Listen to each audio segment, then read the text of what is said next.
Hello, কাল থেকে কিন্তু ইলেকশন স্টার্ট হচ্ছে।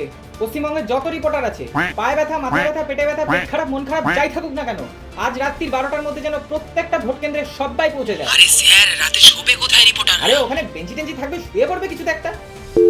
হ্যালো হ্যালো হ্যালো, হ্যাঁ স্যার কালকে না আমার মাসির মেয়ের ডেলিভারি আছে, যদি ছুটি পাওয়া যেত। কি ডেলিভারি? ও ডেলিভারি 3 দিন বাদে করতে বললো। কালকে কোনো ছুটি ফুটি হবে না। ভোটের দিনে আবার ছুটি পাই যাবে। তোমরা হোম ডেলিভারি সার্ভিসও দাও? হ্যালো, কি বাজারে আগুন লেগেছে?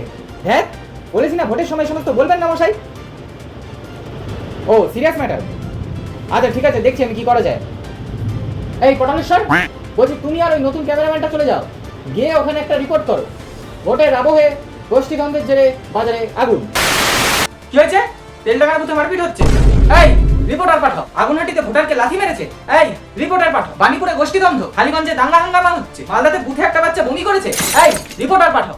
স্যার আমাদের তো রিপোর্টার কম পড়ে গেছে, এখনো তো প্রায় 10-12টা বুথে রিপোর্টারই নেই। কি রিপোর্টার নেই? এক কাজ করো, এডিটাররা বাদে আমাদের কোম্পানির যত স্টাফরা আছে সবাইকে এক একটা করে বুথে পাঠিয়ে দাও রিপোর্টিং এর জন্য। আর চলো আমি আর তুমি এক একটা করে বুথে চলে যাই। চলো কিন্তু স্যার, আরে স্যার, আরে আরে